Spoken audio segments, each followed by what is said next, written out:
Time is 7:02. Kathy, can you please do a roll call? Okay, Nelson? Here. Griggs? Here. Blackman? Here. Paredes? Here.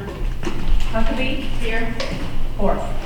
Here, and a president, that's where I'm at, so. Quorum is present, not a president, the quorum is present. Good evening, everyone, thank you so very much, I hope it's not so rain. We appreciate you coming out to spend your Monday evening with us. The first item on the agenda is audience comments. I do not have one list. Great.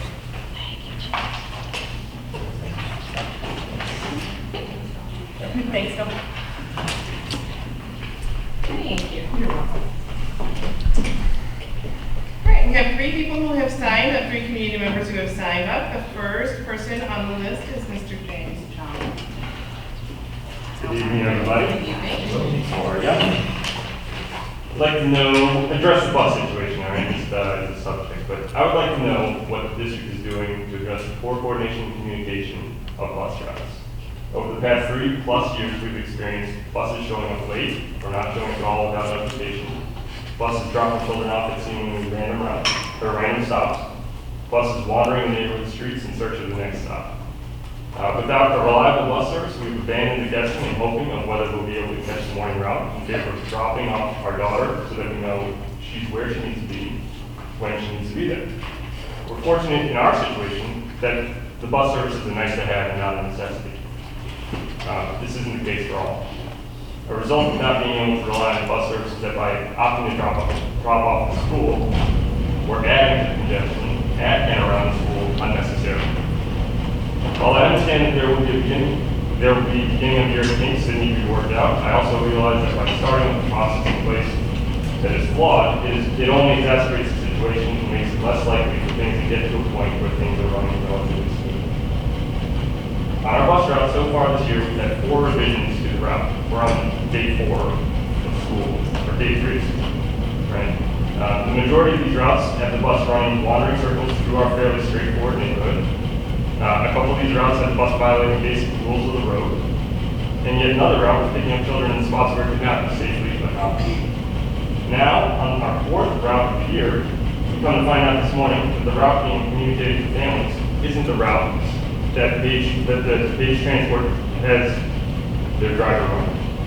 So I can possibly understand and not come to express my frustrations on these issues that we're facing if they were new. They're not. We have the same problems ongoing for our entire 3 years in the district.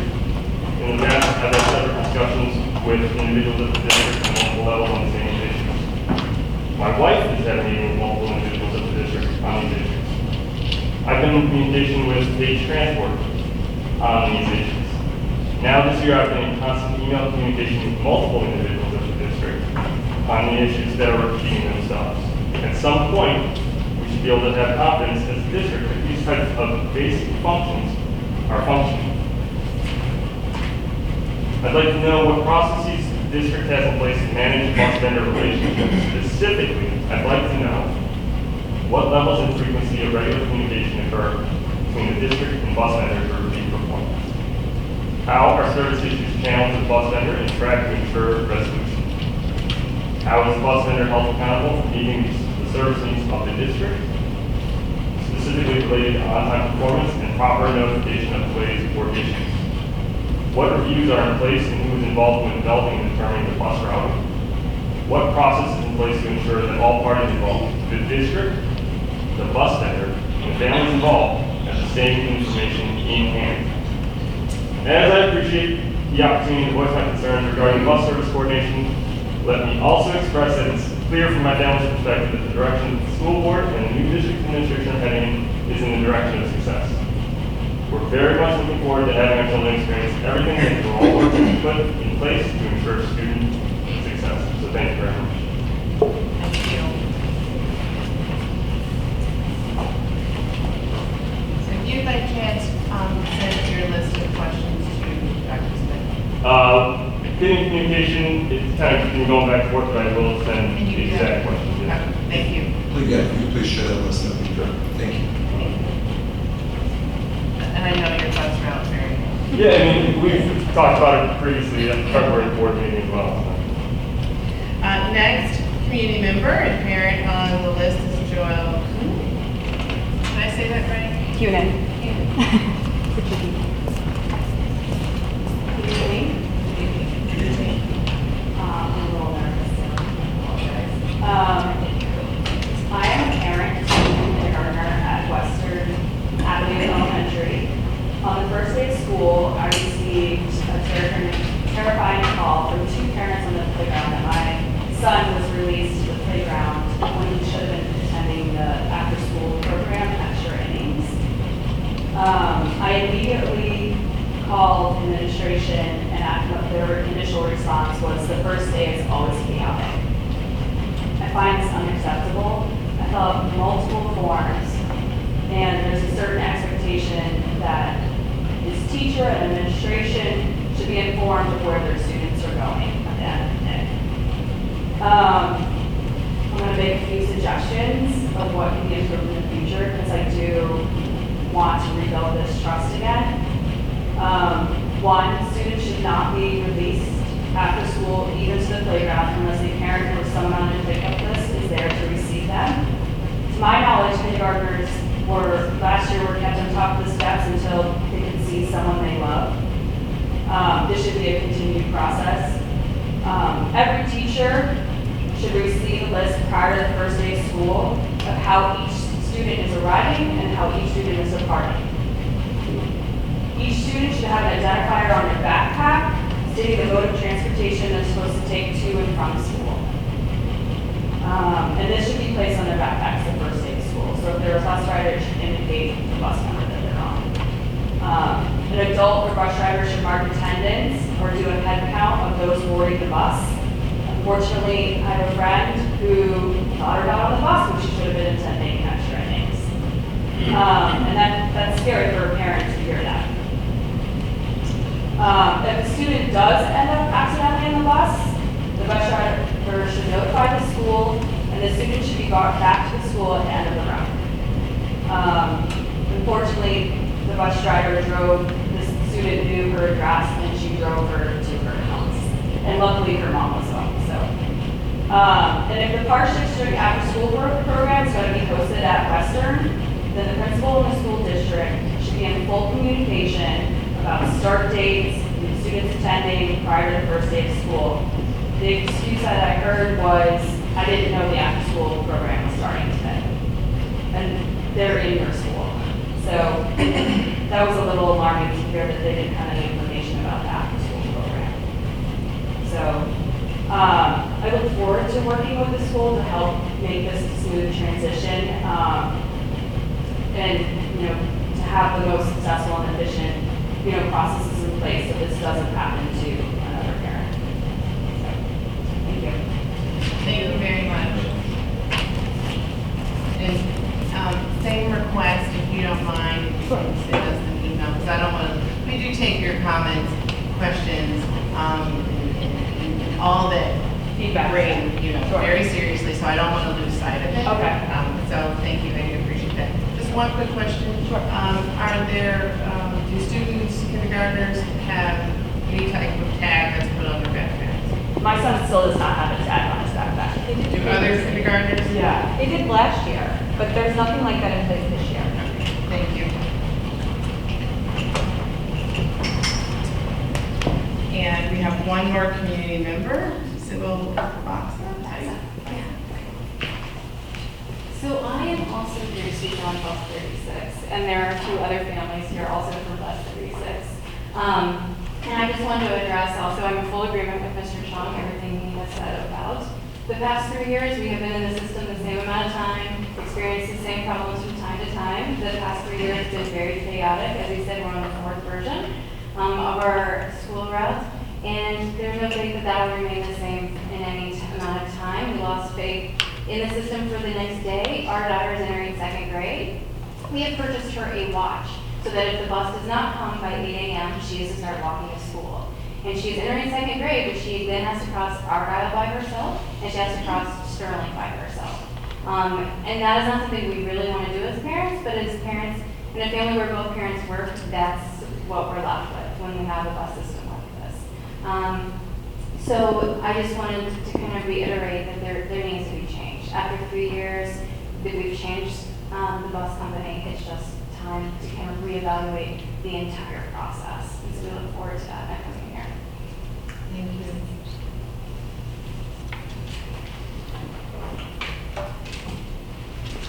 So we only have 3. Are there any other, anyone else? I'll make one quick additional comment just with regards to Bus 36.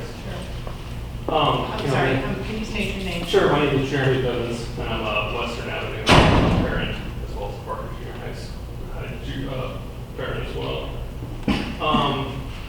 The other thing, I would say 2 comments. There's 2 additional comments to theirs. They mentioned the last 3 years. I've had a kid on that bus route for 8 years, and it's been like this every year. So, to reiterate, it isn't a new thing. This is something that's gone on, changed bus companies, no matter who it has been, it's been an alternating, revolving situation. When we got our first bus route, I actually said to my wife, I said, over under on number of bus routes that we get in the next couple weeks, and around number 4. So this is just, it's almost funny. I mean, it's not, I rode a bus for 12 years as a kid, and I never saw any of this type of stuff. It's really just kind of odd to me that the bus route and the stops aren't dramatically different from one year to the next, but for some reason, we just can't seem to get it. And I can't reiterate enough what they said, that something needs to change. I mean, this doesn't seem like this is an overly, significant ask. It's like, can we get the bus route right? I mean, I don't know, just, it seems like it should be a lot easier than it is. And not easy, but manageable to the point where it isn't a big question mark. Is the bus going to show up today? Is it going to show up before school starts? Do I have to worry about my kid actually getting on a bus? I'm not in this position, but I remember multiple years where my wife had a newborn, and she would be the only one home. And if the bus didn't come, how do we get the kid to school?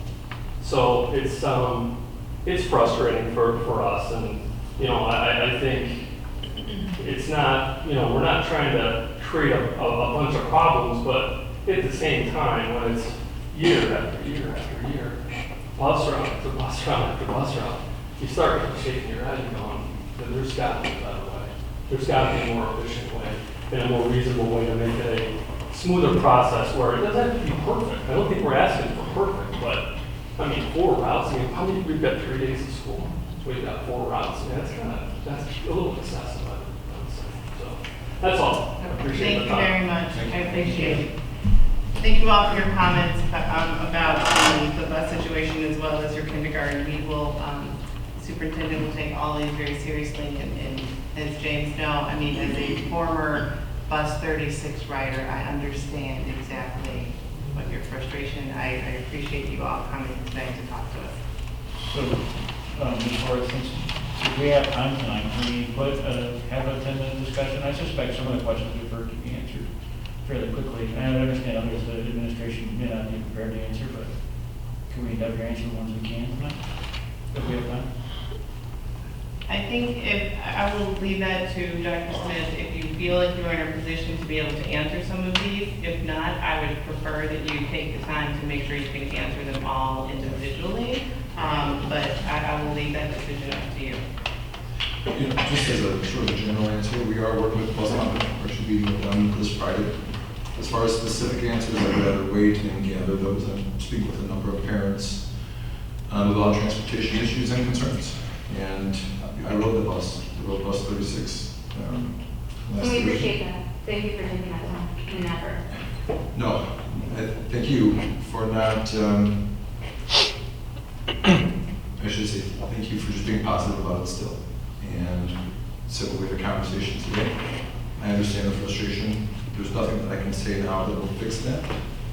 Other than part of the part that I'll share later is that we are reviewing our processes.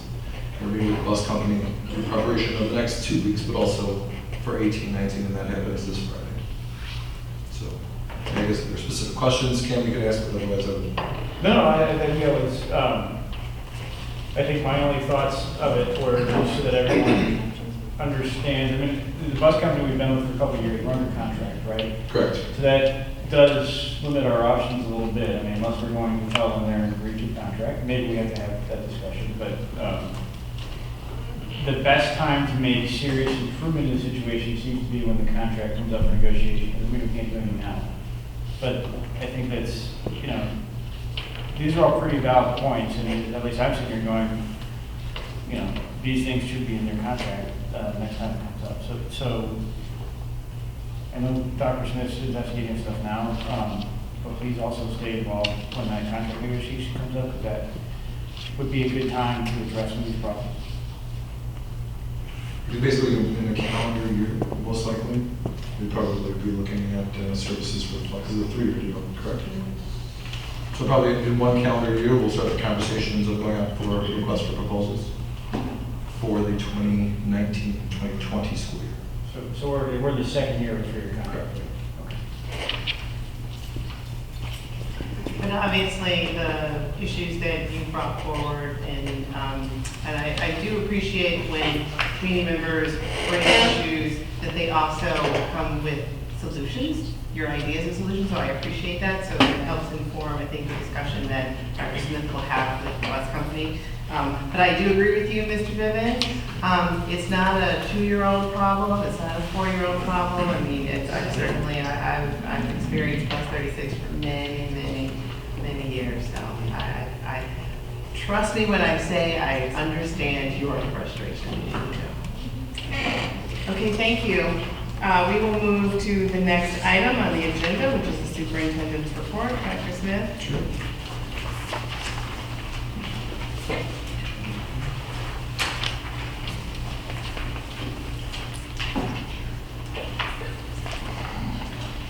Just a couple of things. School just got started, so we had a couple of teams that we wanted to bring out, but we were not able to give them enough notice. So at our next board meeting, we'll be able to recognize students, which is certainly great. But at this time, I'd just like to thank the teachers, custodians, support staff members, and administrators for the positive start to the school year.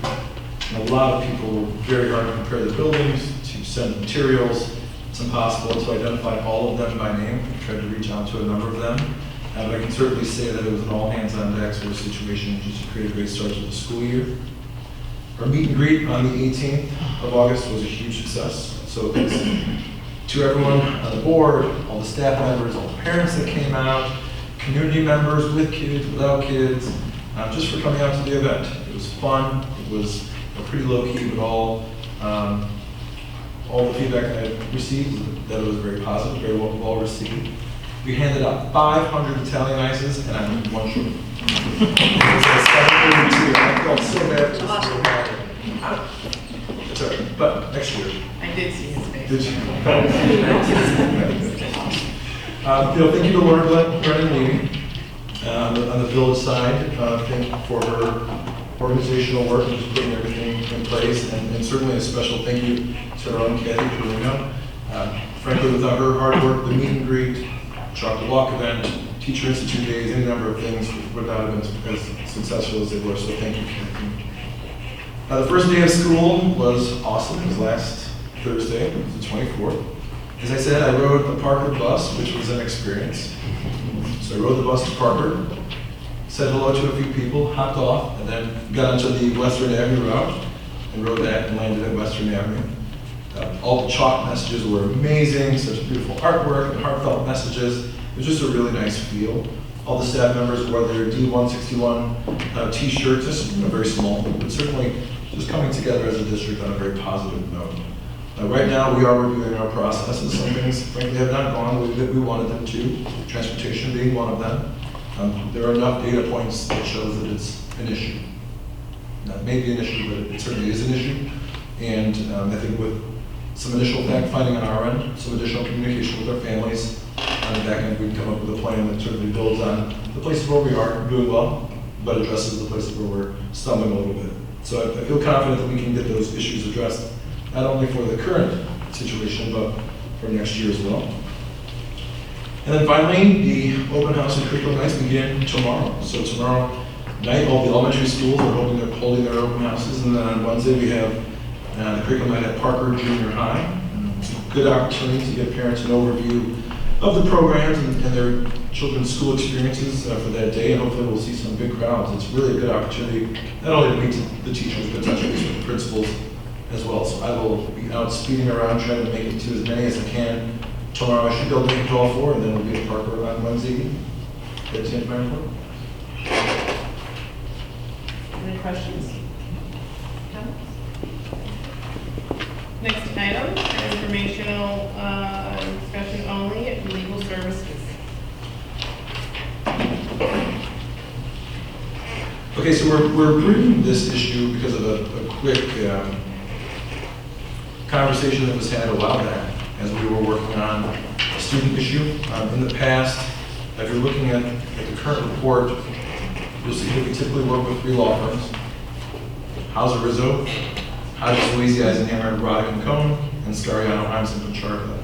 For the most part, the areas that they work on are separate, but there is a little bit of overlap as well. The reason we're bringing this issue to the board is because we were looking to consolidate some of our legal services, specifically special education, which in the past has been with Hodges Louisi, and bring that over to Scariano, Himes, and Pacharka, which handles, frankly, the bulk of our legal services. The chart kind of identifies what's there. It's finance and property taxes, a little bit of finance and special ed, or I should say finance and property tax with Hauser Rizzo, finance and special ed with Hodges Louisi, and then as far as Scariano, Himes, and Pacharka, 12-year board policies, any board inquiries that are made, residency issues, whether they're investigations or special hearings, FOIA requests, personnel, and personnel covers everything. That could be collective bargaining, that could be contract writing, it could be issues of discipline. There's some finance that Scariano Himes handles for us. Any students issues, any issues with the Foster Education Association, and again, negotiations and contracts. So that's why the numbers are off. This issue came up because of a perceived and identified issue of responsiveness, frankly. And because of that, we're looking at moving special ed services over to Scariano, Himes, and Pacharka. Any discussion, questions? So based on this chart, you're saying just moving special education and leaving finance there, or eliminating the need for Hodges altogether? Probably eliminating the need for Hodges altogether. And then, just as we've talked as a board, it's always worth looking at services in general and ways to consolidate and create economies of scale. So in the future, we may want to look at that small piece that is with Hauser Rizzo and see if we bring that over. Because frankly, Scariano can handle all of those pieces. It's just they serve at your pleasure like everyone else. And so it's identifying lawyers and service providers in that sense that you feel comfortable with. Is there any background information why these 3 were separated out this way ever? For my time,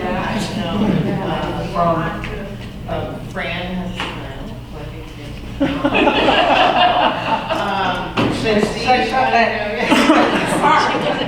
was wrong, It's not uncommon that special ed is separate, its own entity with a different firm. Okay. So it's not uncommon that it's all with one firm, but it's not uncommon. But I came in and that's how it was. So I don't really know a better answer. And additionally, 2 of those firms used to be 1. Oh, okay. Was that what you were at? It was my Cliff Notes version. Okay, your Amazon version of But you're right. Any other questions, concerns? Is there a reason why we would not want to consolidate? I don't think so. We had a conversation initially with the lawyers that would focus on special education from Scariano. They're very knowledgeable, very responsive, and I think that special education issues, they're all important, whether it's personal or secondary. Special education issues and student issues need a response now.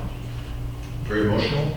They are focused on children who have needs that are different from others, and we have to make sure that we're putting families in a position and our teachers and administrators in a position to be successful. In order to do that, we have to get information quickly. And I think this would give us an opportunity to do that. Anybody else? How much, best way to ask this question. How often do we need to actually use the attorney for those specific services?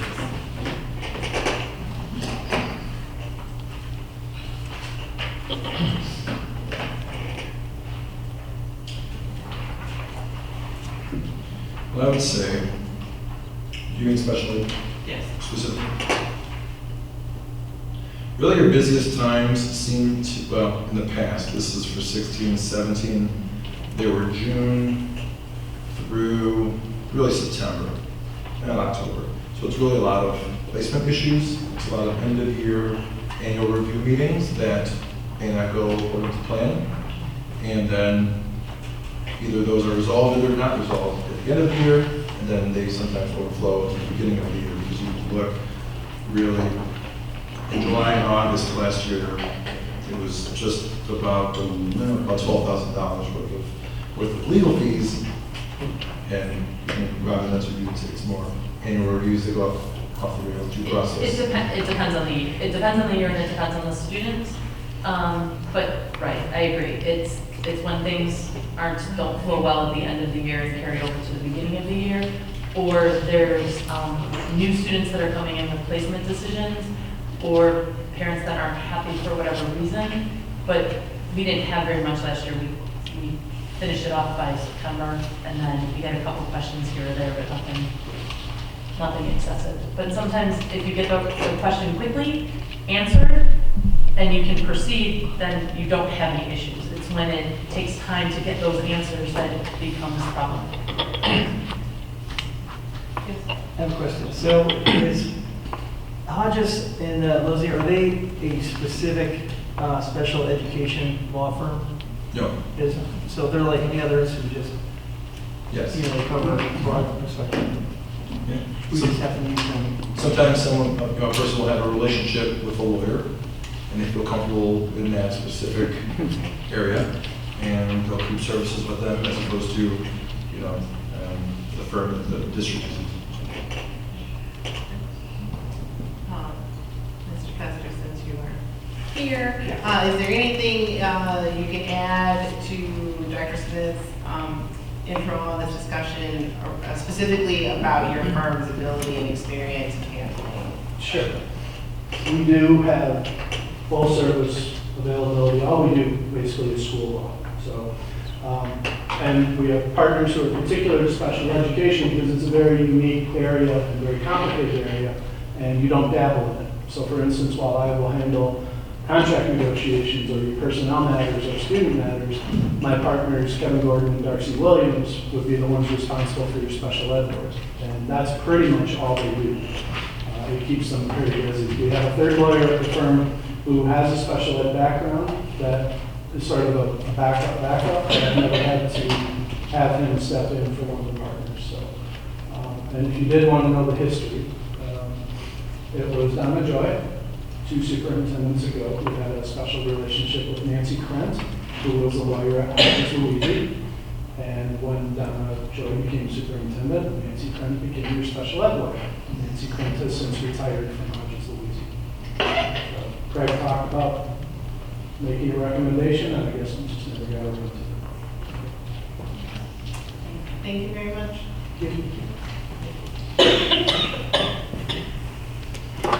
Okay, well, if there are no other questions regarding legal services, we are going to move to the budget report.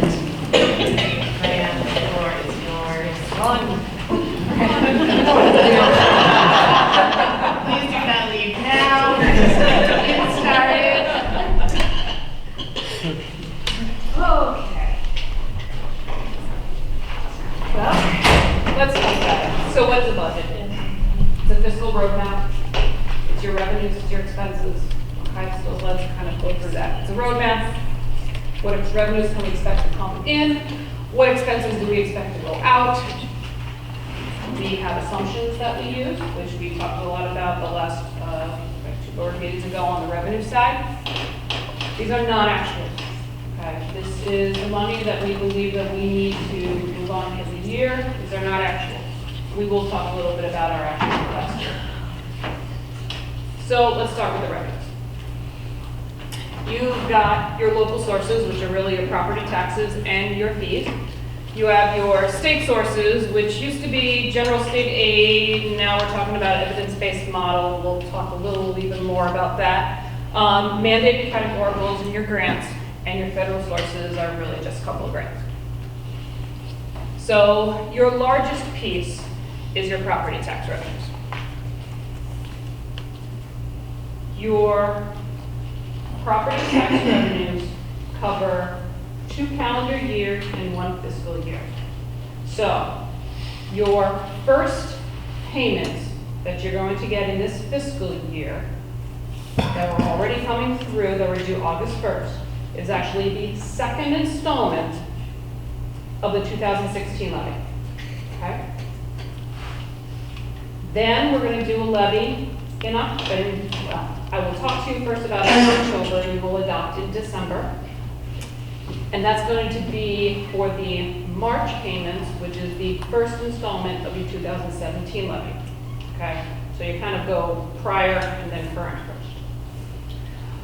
We have a collection consistency about 96% collected. Let me be real clear on this. That doesn't mean that you're only getting 96% of your payers paying. It comes in at about 96%, mostly because of refunds happening after the fact of the levy. So it comes off the current payments, and it has the net effect of about a 96% collection rate. Okay. So this is the 2016 levy. So remember, we just are looking at now the second installment of that 2016 levy. So this number here, this collected in the spring, that was last year. So you got 11.5 million. The total levy is at 24.1 million. At a 96% collection, we're looking at potentially about 93.1. We received 11.5 of it back in the spring. So that was last year's budget. So almost 48%. And that's what we're going to project then for the first installment of this 17 levy. So the balance, to get us to a 96% collection, we're looking at the numbers that we're just seeing come in now in July and August, and they'll drag it to September. We're looking to pick up about $11.6 million. Okay, so that was the 2016 levy, your first installment of taxes. So you are cash flush right now because we're getting this money coming in right now. In the spring, we're going to be looking at the 2017 levy, which we're estimating right now to be about $24.6 million in total. With a collection rate of about 96%, you should get about $23.6 million there. 48% of that I expect that we will collect. Now, it comes in at about 48%, which is really pretty easy to calculate, and usually it comes in because the first installment is always 55% of the prior year's total extension. Always.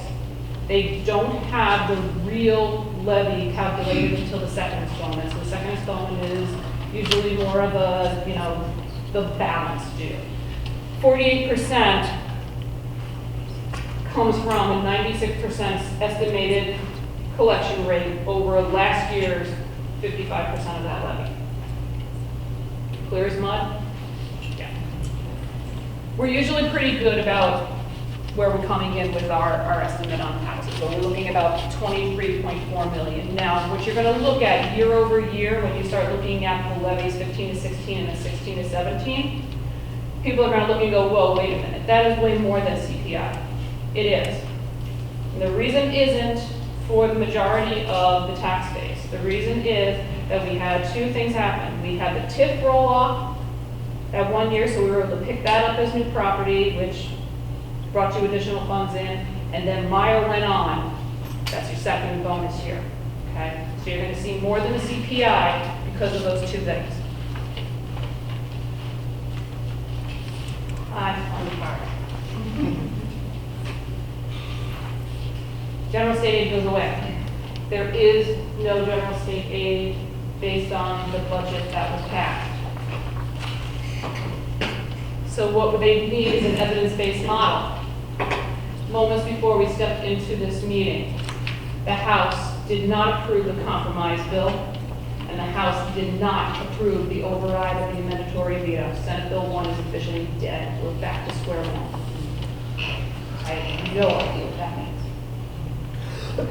What I do know what it means is that we're certainly not going to be getting any general state aid payments anytime soon. As we spoke about at the last board meeting, the state board, the comptroller released the third quarter mandated categoricals from last year on August 10th, when we should have received our first general state aid payment. We now do not have funding mechanism, and we have no evidence-based model bill. That is a lie. So we're going back to square one. I would expect that in September sometime, they will probably release the fourth quarter mandated caps from last year, because they still have that appropriation and it will be a way to fund money to a school district. In the meantime, political pressure is going to be high. They're going to have to pass something. They can't just not fund schools for the year. So that's going to start all over again, and what that looks like remains to be seen. All I do know is walking into here at about 10 to 7, I was literally changing this PowerPoint presentation because Senate Bill was on this day. Okay.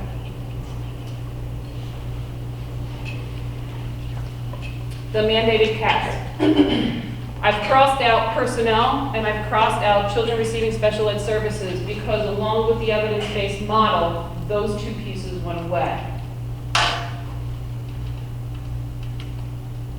Again, I don't know what this means. We have only budgeted for, when we discussed this, the remaining two payments that were owed from 16-17. So we received half of the personnel already. We've received half of the private facilities and the special ed services from last year. But we only budgeted for those two payments. Word on the street is they're going to probably pay some of those, your private facilities, your transportation, because they at least have an appropriation for those going into these next quarters. But again, it kind of remains to be seen. I've also crossed out the bilingual education grant, because again, that was folded into the evidence-based model. On early child education, we have just budgeted again based on our conversations, the two payments from last year until we see where the state's going. On the federal side, I believe this grant has finally been released, but it has not been written yet because they just released it. Our allocations are looking at $438,000 for Title I. That $88,000, I believe, was just pared down a little bit, but we're going to take a look at what that is on that allocation, about $88,000. I think it may be more in the range of $60,000, but we won't be expending that unless it's there. So while your Title II, the money that I have on the expenditure side may mimic this $88,000, it'll be brought back down to whatever the revenue side is. It will cancel out. And then IDEA special ed, we've got an allocation of about almost $450,000. In total, by category. May I have a question? Yep. Just going one slide back on the special ed allocation, is that then what we expected and Yeah, that's about right. and what we should always keep in a- Never say never. Well, I mean, again, we're in unprecedented times. Right, in historical perspective. In historical perspective, yes, that's about where we've been sitting with IDEA in the $400,000 to $500,000 range. Okay, and do we expect the Title I grants to, in the future, go up and down based on historical perspective? Or is that something that, if all things are constant? If all things are constant, your Title I monies generally increase as your low-income population increases. So we have seen an increase in funding in Title I over the years. where that goes at this point, I don't know. Okay, but so in terms of the federal funds, so far it just looks like Title II is a thing that. Title II is a big issue out there right now because there's been a lot of talk that President Trump has been slashing that part of the budget. Right. But it's not done yet. I know that, I believe there was an alert out today about calling it legislative. I believe IEA maybe sent something out as well. Because really, Title II is all professional development for teachers. And just out of curiosity, what was our ballpark professional development line item last year? Do you remember roughly? For this, for Title II? For Title II. For Title II, I believe it was 76. Yeah, I think it was 76,000. Okay. When the original allocations came out, it showed 88. I was like, really? Because I was expecting it to go the other way. But we ran with their original allocations. It looks like it is going the other way. Do we typically spend all the Title II funds we get, and spend more than that, or we usually just spend it? On professional development? Yeah. We generally spend pretty close to it because we then spend local monies as well. Sometimes at Title II, you'll end up with some excess sitting in the grant, but that's one of the grants, the federal grants that our private parochials schools tend to take money from, and they don't always use their full allocation, so their money kind of ends up sitting on the table. But for the most part, we just spend all of ours here because we're doing a lot of professional development. But do we spend local funds on top of that? We do. Lots or just a little? A lot. A lot. So by category, local, state, and federal, you are looking at the bulk of your money is still coming from local property taxes, about 76%. Your state coming in at about 19%, and the federal amount at about 5% of your total revenue side of that budget. Okay. By fund, and fund being a division of the budget for specific activities. So your main fund really is your education fund. That's where the majority of our expenses come out, followed behind by transportation and operations and maintenance. And then of course you've got your debt services in there too. But for the most part, the vast majority of your budget is sitting in the education fund as we would expect it to be. Okay, let's talk about expenditures. There's a lot of different ways of categorizing expenditures. The first one is that fund, education, O&M, transportation. Okay. Your second is function. And that's specifically what kind of activities are happening in that area. So within function, you'll get your regular education is one function, your special education is another function, your transportation is a third, those kinds of things. Your budget books are broken down by function. Then within that function, it's broken down by object. Salaries, benefits, purchase services, supplies. Okay, so that you have one breakdown and then the next. Okay, I have combined all funds. The only fund that is not in those is capital projects. There's a whole $36,000 left in capital projects from the bonding. We're using that up with the summers, and that fund is actually going to be closed out at the end of this year.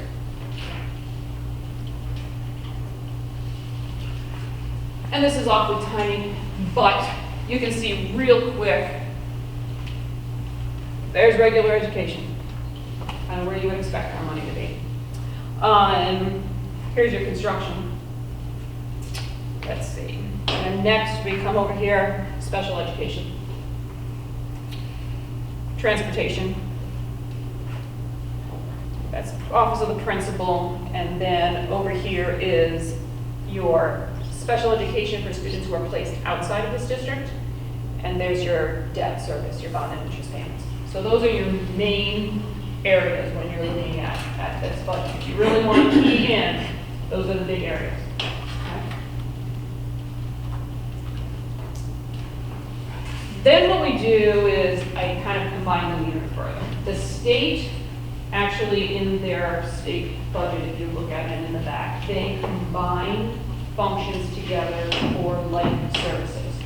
So your largest, again, being instructional. And now that will include your regular education, your special education. These breakdowns are the tabs in that book. Okay? So each function, when you put them together, the reason that they're together in those functions is because of this breakdown by the state. Okay, so that gives you another idea of how to look at that. As much as I would really like to say that support business is going into my office, the truth of the matter is that's construction. Okay, that's your operations and maintenance, and construction is coming here. Your central, that's transportation. Okay, that's where that falls.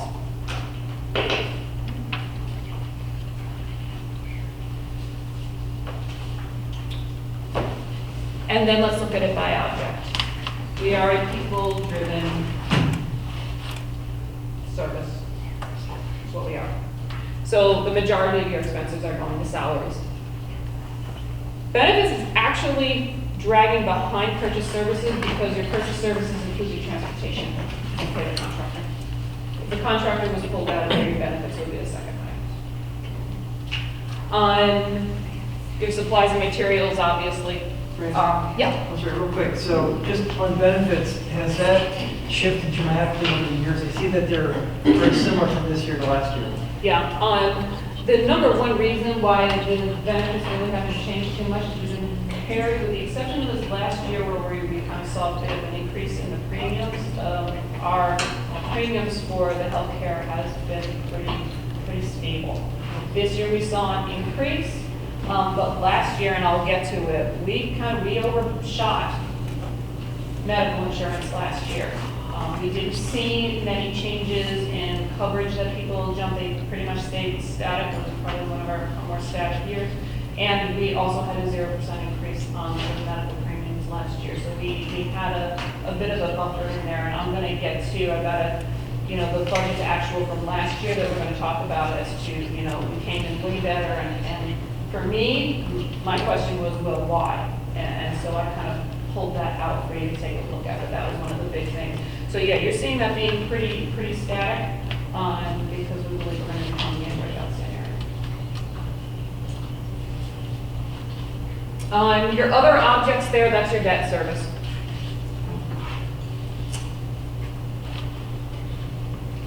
Okay, so revenues. Let's just look at revenues. This was last year's budget of 33.4. Estimated, I'm still calling it estimated because the audit's not in yet. But those are pretty close to being actual. The audit is complete. We are finishing up the annual financial report right now. That should be ready in the next couple of, next month and a half. It's due at the state board October 15th. We're on target to be there. But we came in at 33.2 million actual, so we were only off by 200,000. Not too bad. This year we are budgeting 32.7 million in total, really stemming from your state and federal. State for obvious reasons, federal because the allocations are down. And again, you're going to take a look at that 3.6, that budget to budget, and go, why so much higher? If you take a look, it's about 800,000. There's your TIF money. Next year you're going to see the same thing, but then it's going to be your higher. So overall, the actual receipts were about $200,000. We're a little short. Our local receipts, our property taxes, actually came in better, while our state fell short by about $800,000. Again, remembering we had the third and fourth quarter payments held at the comptroller's office, so that state money didn't come in. And on the federal side, it's really a timing issue. It's the expenses at the end of the year. Those payments didn't come in until after the end of the fiscal. On a budget to budget perspective, we are looking at a 3% increase in the local funds, again, from that tip rolling off. From the state, we have reduced by almost 15% because of this uncertainty that we're living in right now. And then we reduced by 17% on the federal rate, again, due to where we're looking at their allocations coming in. On the expense side, we budgeted 33.1 million. We came in at 31.2 million. I'm going to get into that in a minute. We're now budgeting this year 35 million. So let's talk about that. So let's talk about actual budget last year. Our salaries came in under budget by just shy of $300,000. I was shocked when I found out where that was. That was a lot of it, $192,000 sitting in substitute lines. Our difference from 16 to 17 was over, almost $200,000 difference. We had our teachers in the classroom who weren't using them substitutes. Okay? The other largest area was about $42,000 that we budgeted for special education parapros. We have IEP going on all day long, and we tend to have fluctuations in number of aides that we need to, able to service students' needs. So we always are going to budget in some extra parapros in there that we will maintain that. That's just kind of necessary because it fluctuates so much from year to year and even during the course of the year. Our benefits were under by $218,000. I talked about this. 153 of that was from medical insurance piece. The rest of those benefits really coming as associated benefits with that $297,000 under budget of the salaries.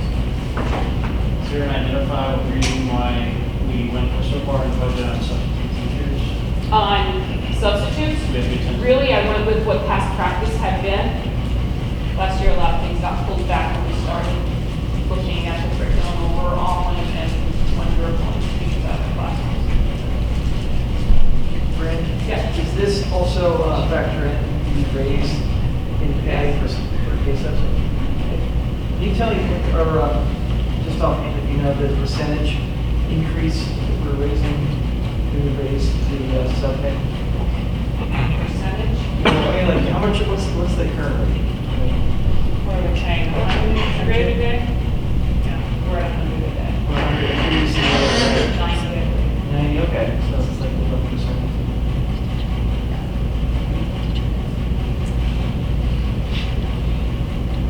This was the largest area that we were under budget.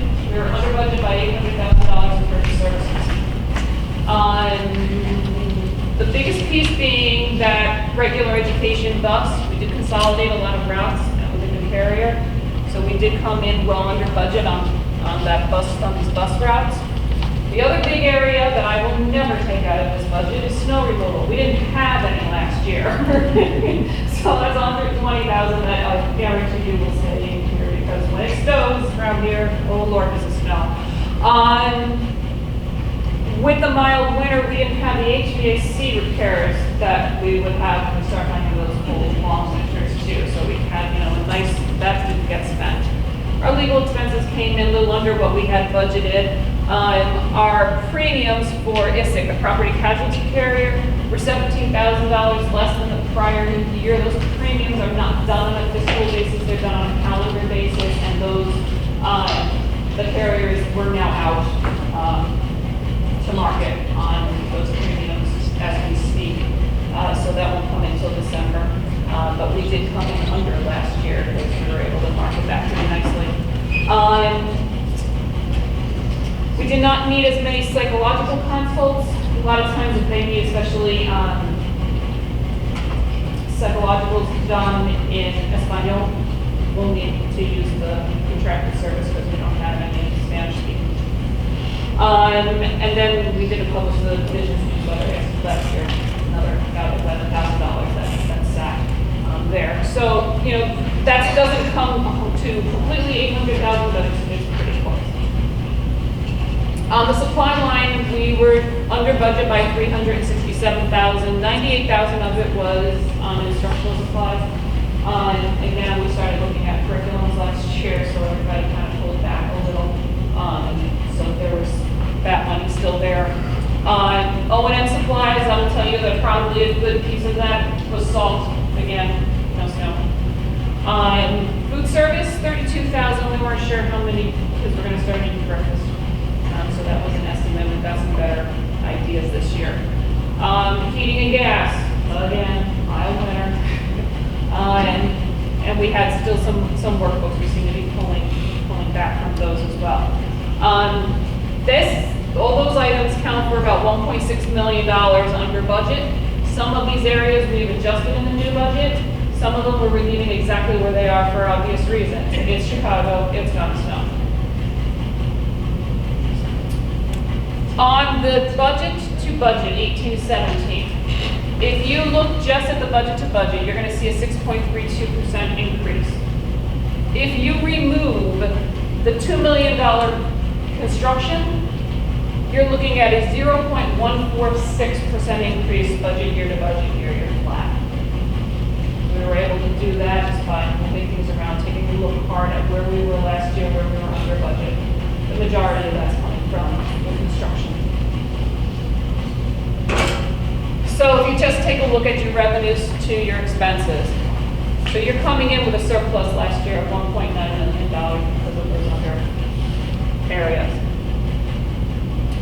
This year, right now, your budget deficit is looking at $2.4 million, of which $2 million of it is the construction project. To be honest with you, here to here, last year's surplus is paying for your construction. And your fund balances are holding very low. If I'm just remembering, I thought that construction number was closer to 30. Not this past summer. Oh, no. Yeah, not the one that we're looking forward to, the one that's just finishing up right now. On your state budget form, on the very front, you're going to see in the upper right-hand column a statement that says, unbalanced budget, however, a deficit reduction plan is not required at this time. What the state board says is that in these 4 funds only, okay, if you have a deficit position, you must have cash balances that will cover your deficit 3 times over. You need to have $8.5 million in the bank. You have $22.6 million in the bank. You don't need to work on a deficit reduction plan and file that with the state board. Your balances are very clean.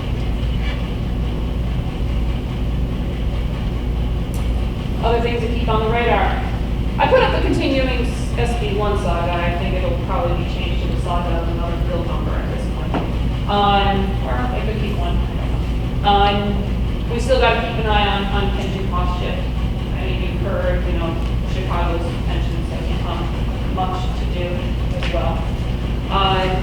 There's still talk of a shift, although it's kind of not been spoken of in the last 2 months that I've heard. We continue to see these property tax freeze bills. So that, of course, is 70%, 60% of your revenue, so we want to keep an eye on that. That being said, we're going to be okay with TIP and Meyer coming on. They're not going to affect any problem. And then always the big question, how is the state going to report any of this? Because we've heard many numbers out there that said even with the income tax, they can't afford to fully pay the pension debt and increase funding. Fran, can you remind us how much we get from the TIP? The TIP is coming in at about, And and since Meyer alone, probably more than that. Fine, okay, so, what impact does the new development that's going on there now? So I don't. The total TIP is off. Okay. The total TIP is off. So the only TIPs that we have left here in district, because that's been a lot of talk out there too, that you can't access your TIP dollar. The only TIP that we have remaining is a very small portion of one of the home build TIPs. And it's a very small portion. So essentially, we don't have TIP properties that we really need to be concerned about. And the last biggest piece was the Meyer land in your last one. So that's what we want. Of course, we'll continue to watch Springfield, and then we will have a public hearing and adoption on the 25th meeting. And what that means is it's going to be, it's already been published in the newspaper, and you will open up to a public hearing, you will take any public comment, you'll close the public hearing, and then during the normal course of your business of that board meeting, you will adopt your budget. And then we will file it with the state. Then you'll hear from me again in October when we start talking about levy. Questions? I I encourage you still, if you have questions or anything that you saw in there, email me, call me, set up a meeting anytime. Yes? So just to clarify, the existing construction is what we do now. We have to have a conversation about the upcoming construction inside that Mr. Parker. But we do have enough of a surplus, if you will, in our fund balance. So it would not necessarily keep us from, should the board decide we want to go ahead and do the construction. We don't necessarily have to finance that because we have to take that. And truly, that's where I really think I'm headed on my recommendation to you. There's been an awful lot of talk about fund balances out there. It kind of got quiet again, but now we're back to everything's back open on the table again now that the evidence-based model is dead. There was some conversation about that they wanted to put the fund balances question out there as if you have X number of fund balances, it's going to reduce the amount of money that you get from the state because clearly you don't need it. So when you have these fund balances, it tends to attract a little bit of attention. You do have plenty of money. I mean, the nice thing about this is that you don't have to worry about closing your doors. You're gonna go through this just fine. And 76% of your revenue is coming from local property tax. You will be able to weather the storm because you have been so fiscally conservative. If you choose to bond for those projects, you will pay an interest more than, which, I mean, you're not making anything on these investments for the most part. It's, you know, we're looking at maybe 1% if they do well in community bonds. After that, you know, we're still at well under 1% at this point in time. You're going to pay way more than that on bond. To me, it kind of makes sense just to use your cash balances at this point in time. You have bond outstanding until 2024 from the Parker edition and some of the other projects here. I don't think this is a bad time to finish up all of your projects that you want to get done. And still, you will still have a healthy fund balance to ride out whatever comes. So we'll continue to have that conversation as we start getting the project, you know, built and bids going out. I will continue to have conversations with our financial advisors at PMA. At some point in time, and I will talk to Dr. Smith, and if it's at your pleasure, we can have them come in too and talk to you about what they think it is. I have been having those conversations with Legacy, your financial auditors. They kind of agreed with me that they thought this was probably a good use of using cash at this point in time. But again, we'll continue to have those conversations when you even decide what the scope of the project is going to be. Because, you know, let's see where it comes in first. When will the board have to make a decision on the scope as well as the financing? I think it would be in your best interest to make that decision probably before Christmas. In the doomsday scenario, the state doesn't pass any school funding for this year at all. If they don't pass anything, you're looking at another $5 million. Right. And well, so let's say they also don't do it next year because you're running into election season and they'll make a decision. So that would essentially exhaust our, 2 years, and that would essentially exhaust our cash reserves, right? No, because that would be about 10 million that would be exhausted, and you're sitting on 22. Well, but then there's construction, there's other things that would. Yeah, I mean, there are other things. However, most districts are not in our position. Right. They're going to have to pass something, or they're going to be shuttering schools. That's not going to fly. Politically, that's not going to fly. They're going to fund something. Something has to happen. They can't just stop funding public schools. Well, I don't know if you're on top of this. I mean, I'm surely not. But the other, I mean, how is it, excluding CPS, which is a financial disaster, how bad, I mean, are a lot of districts in our position? Are there a ton of? There are some neighbors who around us who won't make this year if they don't fund schools. As a matter of fact, I've already had a couple of conversations with other business managers, business officials who said, we're gonna need to borrow, can we borrow from you? And I'll make a lot more money borrowing, loaning it to them than I will out in the other areas. It's something to think about if it comes to that. No, I'm just saying. But no, that's actually been a thing now on where school districts are purchasing other school districts' bonds because some have fund balances and some don't, and we're able to negotiate a rate that's beneficial to both parties because the lender, you know, it's really beneficial. We'll end up making more money than what we do in most of our investments, and they save money based on what the market is showing them right now for their bonds. It's a crazy environment right now. Any other questions? You approve the budget at the next meeting? No, we're gonna do it on the 25th. Anything else?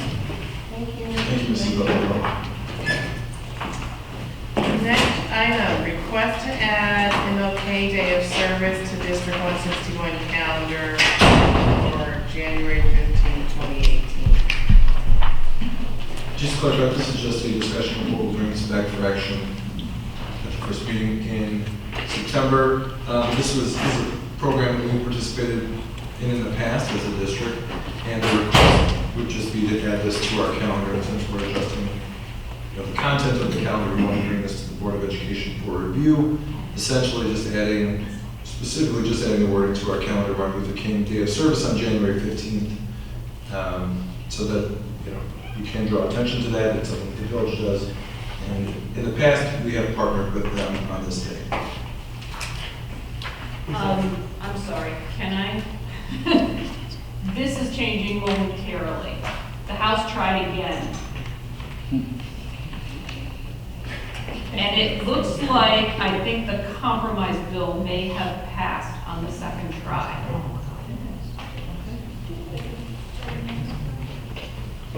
I'm not even sure what I'm reading yet, but it's still in progress, so hold tight. Okay, thank you very much. I'm sorry, was that the compromise bill? I'm not sure. I'm going to try and find out right now. Was there a question about day of service? So it's just a matter of putting us on the calendar. Yes. It's not currently on the calendar, day of service. Correct. This is something, so it's something we do anyway. It's something we've done in the past. Doesn't commit us to any activities or any expenditures or anything. Just add the words day of service. That's it. Correct. Was this a request that came from a specific? I believe it came from the Village of Flossmoor Community Engagement Committee. I believe it's the right moniker. Specifically Maggie Dickus. All right. Any more discussion? We will bring back next meeting. Is that correct? Okay. Next item, math curriculum update. Hey everyone. So I just wanted to provide an update on where we are with our math curriculum. Our teachers participated in professional development over the summer for both Bridges and CPM, and both of those were 2 day long trainings, as well as make and take sessions facilitated by our instructional coaches to help teachers pull all of their materials together so that they're ready to go day one, which was our initial plan, which we think worked really nicely. I have to, again, publicly say that our teachers, administrators, and support staff did a wonderful job of getting materials together, rallying together for professional development, committing to professional development, and dedicating their time to it, which allowed us to be able to start with the growth programs at the beginning of the school year. I provided you with the numbers of teachers who attended both of the trainings, and 71 for Bridges, 15 for CPM, which is Parker's math program, keeping in mind that Parker has a lot less math teachers than our elementary schools do. And again, that training continued into our institute days. There are also some photos in there, just good snapshots of our teachers working hard and having a good time together and learning. There's a lot of material to cover in both of the programs. They're very dense programs, they're very content heavy, which is great, but it will require, of course, initial training and ongoing training as well. I included the dates that we have scheduled for the follow-up sessions throughout the school year. The great thing is that those sessions will be facilitated by a consistent facilitator throughout the school year. So our teachers will have a go-to person who's an expert in both programs that they'll be able to connect with and continue to work with. Those dates are in the report. We will need to sub out teachers for those sessions, and the way we have it worked out, teachers will, the facilitators will work with teachers per grade level at the start and end of each of their units for a half day. So it'll be kindergarten for a half day, first grade for a half day, and so on. Materials-wise, this was a huge lift for our department. We came by over the summer.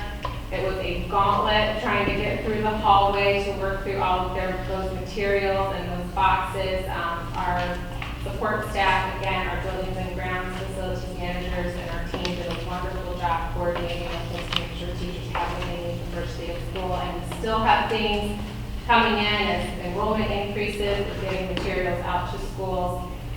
But I just wanted to express how exciting this was for our teachers and for our district to be able to get their hands on new materials that we can stick with over the years, and more importantly, two really rigorous and challenging programs that we think our students will do much better with than they have in the past.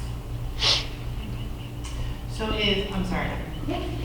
is the plan, so we all appreciate the update, and I know that when you were going through the process to select the curriculum, you updated the board regularly. Given that this is now, we are implementing this, is the plan to update the board regularly and have curriculum update on math be a part of our and obviously not every month, but we want to continue to know how the program is going. Yeah, and absolutely, as the board desires, as Dr. Smith requests, absolutely we'll continue to provide those updates. I think the really important part, now that we are out of the selection process and sort of the materials delivery process, is that we should be able to start to deliver reports on the math curriculum, also aligned to the reports on how our students are doing on performance data. So as math comes out, we should be able to say how our students are performing. Do we see a difference in how our students are responding to questions based on the materials that we're using to teach them? So that's where the shift in the reporting for me will change. So I don't know, are you giving the report on Parent University as well? I'm sorry? Are you giving the report on the Parent University? Yes. Okay, so you may answer this question in that, but it would also be great if you haven't already done this, or put this on the to-do list for the school year, but to have math curriculum be be a part of the Parent University. And I think that as parents, we'll probably start to hear their kids come home and say, I have no idea how to do this, and the parents are like, okay, I have no idea how to do this either, because this is a whole new kind of math for me. So I think that some sort of educational process or somewhere for parents to be able to go versus them just having to shoot off 1,000 emails. I think including a math curriculum night or whatever we want to call it for parents will be very helpful. And then I also think longer term, which doesn't have to necessarily be part of the same Parent University, I think it will be very helpful for parents to just understand sort of what is our goal with our math curriculum? What is the end goal? Where are we trying to go? I mean, I think obviously through the surveys that you did last year, teachers expressed, I think parents have all expressed in a variety of ways that was our #1 priority. But I think to clearly articulate what is the district's goal in 161 with our math curriculum, where do we want, we can sort of create a crystal ball. How do we want the district to look from a math perspective by the time our kids are finishing 8th grade? So having some sort of trajectory so that parents Yeah. can see what our goal is would be very helpful, and how that translates over into their high school years in terms of match. If I may suggest, as I may have been asking, always forget, but, you know, during the Parent University Act, and I think it's great, you know, that we need this, this home link, and I think of, you know, myself as a reading teacher, you know, helping my son with his math homework, which I did not excel at initially in school. And that I think it would be, yeah, just such a key component. But I would even suggest on the Parent University side to address this, if we could have some sort of like, you know, video that parents could look at, so that, you know, they can make it to that Parent University. They at least have some sort of, you know, link where they can click on and they get a video of presentation or something to hack. So because the other issue, you know, I've experienced, you're dealing with something new, especially when your child's success is multiplying your anxiety level, that you might miss something, that you have some sort of takeaway, you know, that you keep coming back to. So it's not a case of a one and done, but it's just this ongoing process of revisiting these, and that there's this resource that you're not left feeling like you're left out to dry, you know, instead of talking maybe trying to help you through this homework. That's true. So parents need somewhere to go, a resource as well, so that they can feel empowered to help their students. So I don't know whether, Yeah, so both of our programs have separate books that are strategically kept at home that are for parent resource and for helping students with their homework. So each unit has a parent resource book. For Parker, it's one little book that is meant to just stay home. And those also include online access to ebooks as well. And both programs have really, really resource-rich websites for the parents that lecturers brought it up, because there's an expectation that the seventh grade teachers that they will send all of those resources home, and they will make sure that parents have access to newsletters for the program as well as the home connection programs. I can move into Parent University since we kind of started talking about that. are there any questions regarding that curriculum? I have one that's not specific about the math curriculum update, but it's about the kids that are at Parker that are doing HF classes. Yes. Because this came up last year, that parents didn't know that they had access, at least if they were in an HF district, to go to HF for tutoring. And so. For tutoring? Or tutoring. Okay. Free tutoring support. Sure. And there's tons of information about who you can pay if you're a tutor, but HF offers tutoring services for the kids that are enrolled in their courses, and that includes any kids at Parker that are taking their courses. So I don't know, because I'm just trying to think for those parents, they won't need this. Right. They do need support. Yeah. As parents in other ways. And so I don't know if you're thinking about how you can make sure that it's either coming through Parker or through a teacher or through a website, just so that they know there's help for them too. Yeah, that's helpful to point out. We have, I believe right now we have about 13 students who are taking those either out of the district or a higher class that we have right now. We can certainly reach out to the parents directly and make sure they know those services. That's actually a really good point, because the parent actually talked to me last week because her son is taking it, and she did not receive communication from the high school about parent night last week, so she wasn't certain whether or not parents of those 13 kids actually could participate and be their teachers. So some better communication, there any communication, sounds like it, from the high school to the parents. Even for the kids that are at Parker taking the HF class, like Right. the honors kids that are not traveling there, they still have that same benefit.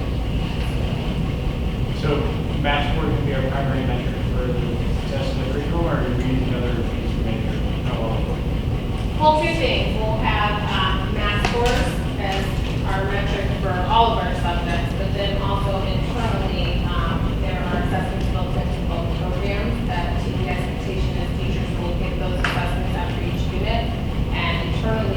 monitor those and be able to see district-wide how our students are doing, so we should have both.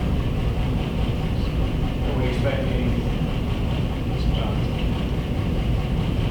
is that, those assessments, those are just sort of majoring, but they're not really majoring for, they're just sort of majoring where the kids at, how well the kids are mastering that unit and move on?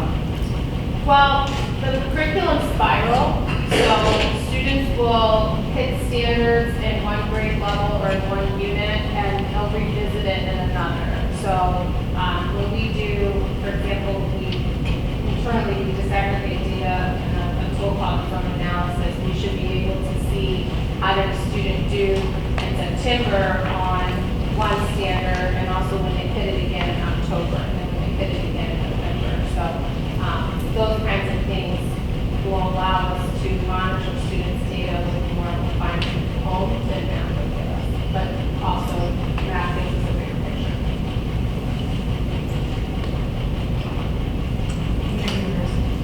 Parent University. So yes, this is something that we did not do a great job with last year. We didn't really have any Parent University sessions, which is unfortunate. We definitely want to do a much better job of connecting parents to what is important for them to know for their students, and just overall, not just academic, but also social, emotional, and just things that are good for kids and good for families. So we did do initially some surveying parents last year to get an idea of what people were interested in. I included some of those in your report packet. So family STEAM night, supporting students through the middle school experience, and that includes some questions that you had around making sure parents understand what's available at high school and what all it has to offer. I think that's a deficit in our district. Last year we started talking with Northwestern about some work around organization and executive functioning skills, which is where the student planner discussion came from. Definitely want to pick that work up with them again. Aaron's Law, online safety, board game bonanza, some things that are fun and some things that are also educational when it comes to supporting a whole child.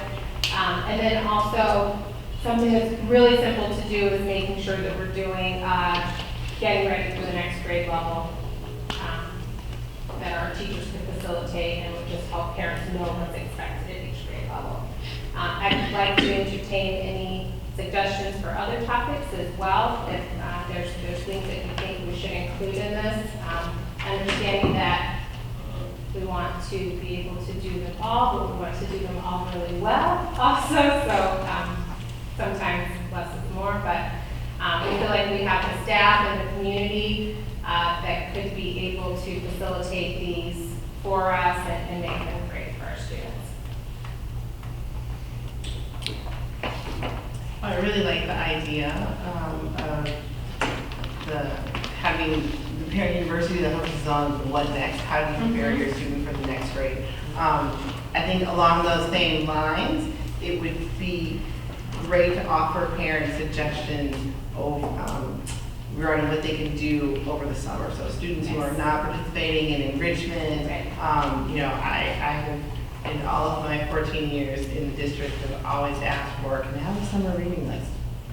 And I've never received a summer reading list. I mean, but it's little things like that that we can do that can help parents keep kids engaged who are not doing summer courses, but to prepare them for the what next. So.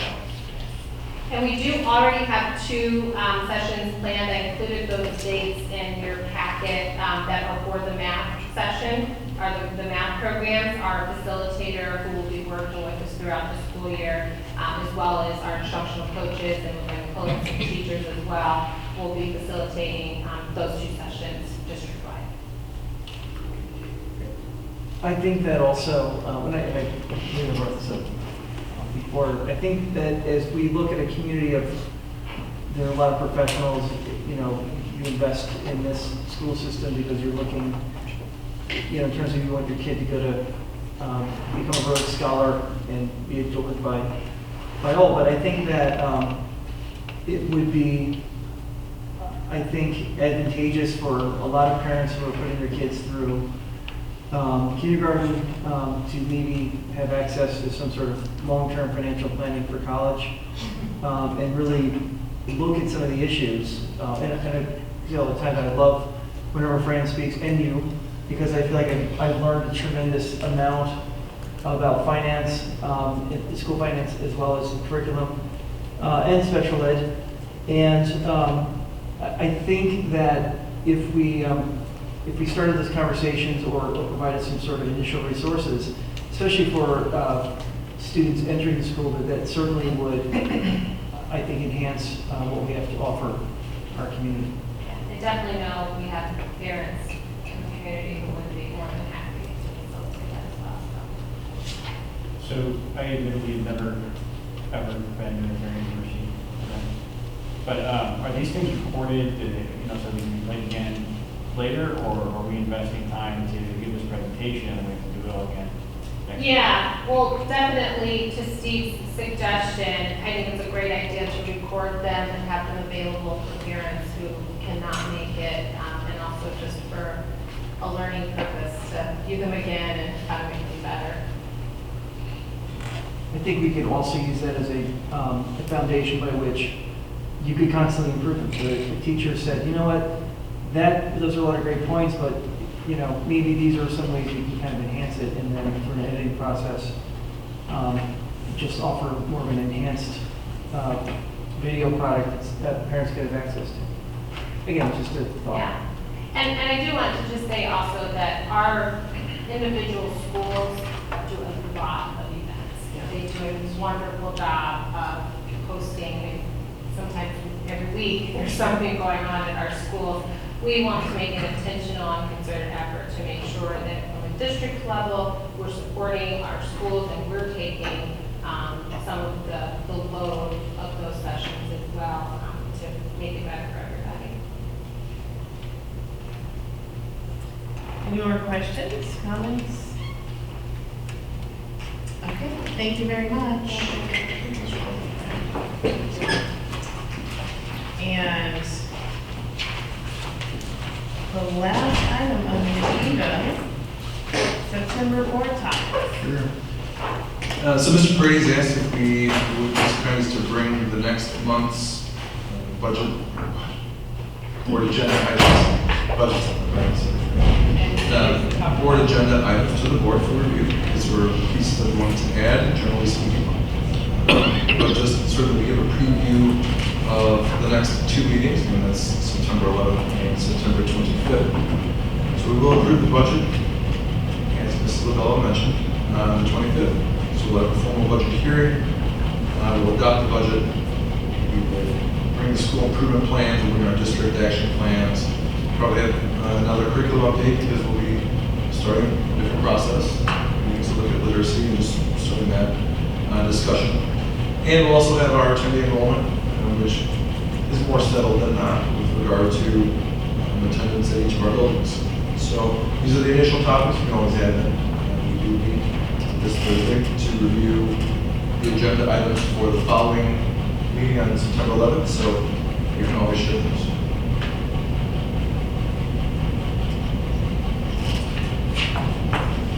Is there anything we should add to the September topic list? We will have one committee meeting in between, so we could add that. It is a compromise bill that has passed the House, so it will now go back to the Senate and to the governor's house. Thank you for sharing. So the committee meeting date, Yes, so September 5th at 5:30, we'll be having another community engagement committee meeting. We'll plan to have it here if there's a lot of people, otherwise, just plan to have it here and work on it up. So certainly we hope to have members of the community who are interested in the discussion to come in and either raise their hand if they have something they'd like to add, or at least just observe the conversation. It's been recognized in the community as well as in the discussion for the community engagement discussion to really move along. So we hope to see lots of. You know, one thing I just wanted to add, if I could, and I always talked about this in the past, maybe having more kids outside the room, moving them around, but we never, but we still think about that, other than just everything here, or, because one of the things we talked about, we engagement, we went to the sessions, Right. you know, on the state level. And, it's just, don't want to put that out, you know, it's just something to discuss. You know, maybe in, Parker, just moving around, or just moving around. I'm not saying all years long, but at least doing a few outside here, hoping to capture. Maybe Parker might be a spot that we might get, we break it. I don't know what the answer is, but I know we can talk about it and put it out there. So, I just wanted to know, is there, any action on it, or? I think that one reality we have to embrace is that if we do change the venue, we have to really make it clear to people that it's at a different venue. Because people can think of any board thing that's happening here, aside from the event that Two Fridays ago. But I agree. I mean, I think it would be nice to have some sort of, something where we can draw more people into the district, where it's not necessarily, a boring board meeting for most people. That's looking Board meetings are not more. no, and I'm not looking for something. Yeah, we have to have it. But and I think it is, it is an important aspect that certainly, as our committee, keep addressing to see how that might align with what we're doing. Well, maybe, we can discuss it, to see how people feel, and we don't have to come up with an answer this evening. There's certainly, I think immediately, or my immediate response would be, there's no reason why the committee meeting could not be at one of the schools. Maybe that would actually draw more people, so we might want to consider that. And then I think Dr. Griggs mentioned it would draw more foot traffic, or, so you didn't have to add like an extra step of, okay, you can get the car, you can walk to, and if we kept rotating around, it would be equitable geographically to these people who, they'd have a chance, they couldn't make it to Spring Hills, but they could make it to one of the Boston Hills or Heather Hill or West Michigan Park. Yeah, I don't see any reason that we started.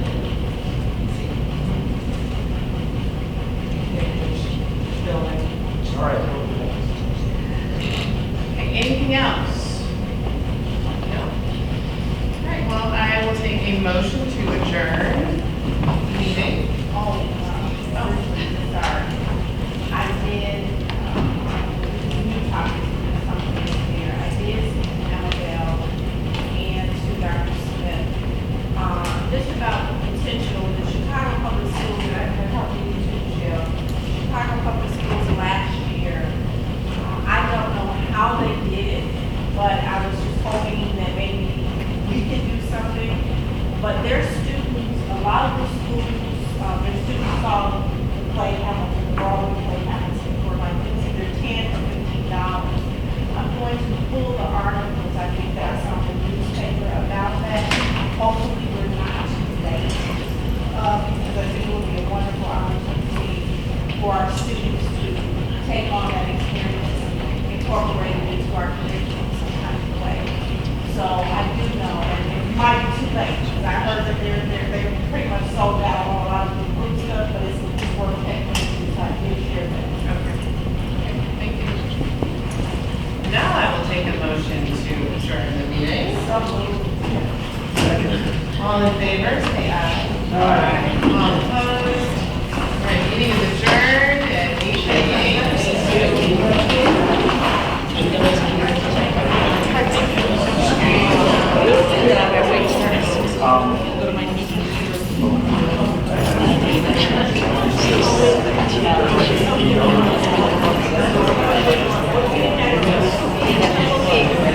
your campus, yeah, music groups, you know what I mean? I just went all crazy.